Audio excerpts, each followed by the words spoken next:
suis un infatigable travailleur. Messieurs, dames, bonjour ou bonsoir, ça dépend de l'heure à laquelle vous nous suivez. Stéphane Balamongue, c'est moi.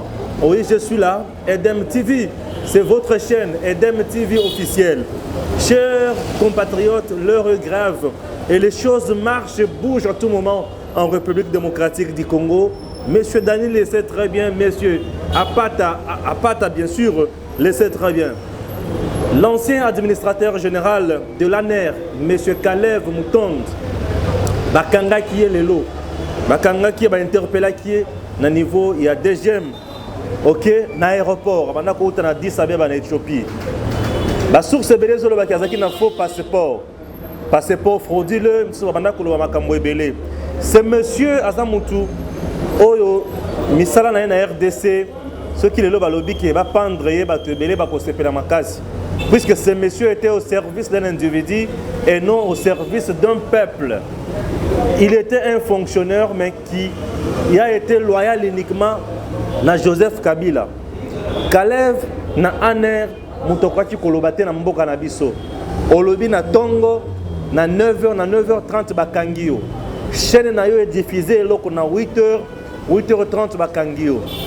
Et Kalev a torturé beaucoup de gens dans ce pays. Entre autres, Jekoko Mulumba. Et le laisser. Jekoko Mulumba nyokoma makasi à cause de Kalev. Na aner. Kalev battu belé lelo. Nanya yebite o ya sali na mboka na biso.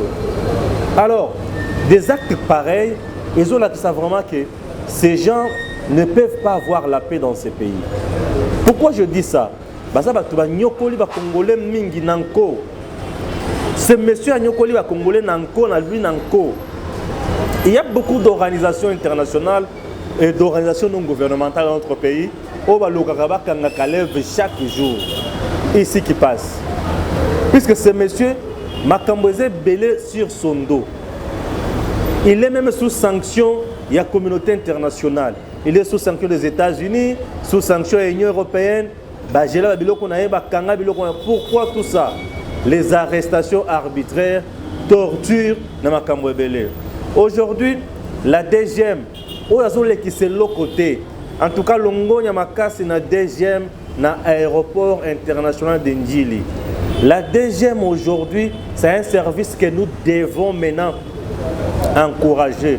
Nous devons applaudir pour ces services. La DGM au niveau de l'aéroport ne badine plus. DGM on a à Kangaki Chadari, n'a passeport diplomatique. Azaki pour utiliser tant Azaki vice-premier ministre en charge de l'intérieur.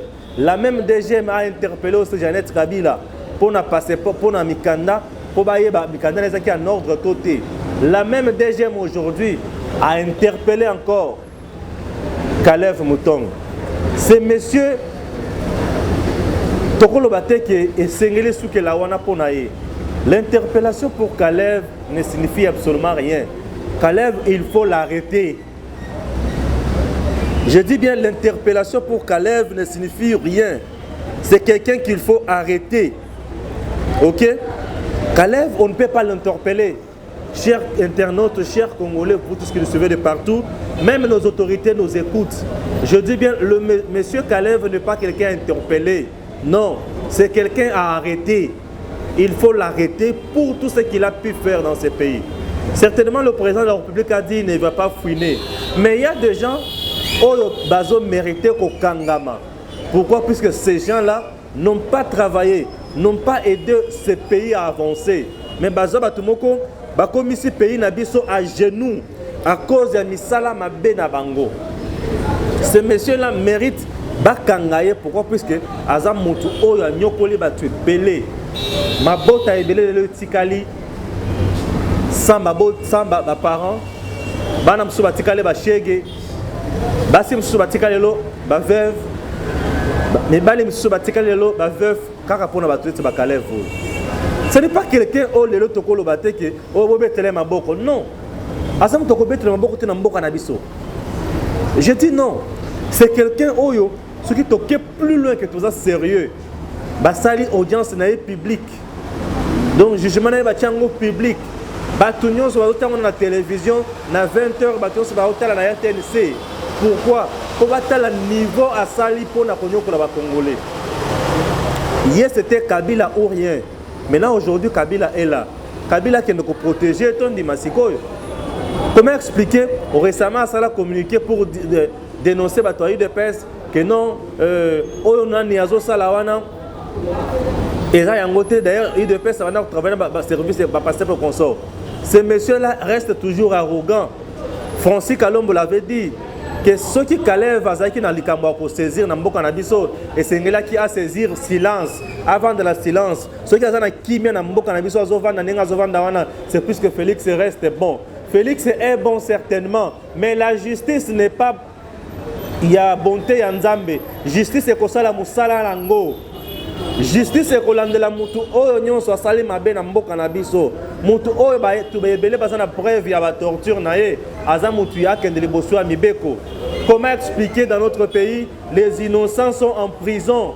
Je dis bien les innocents sont en prison, mais le bandit comme de Kalev bazali banda. On ne peut pas accepter ça.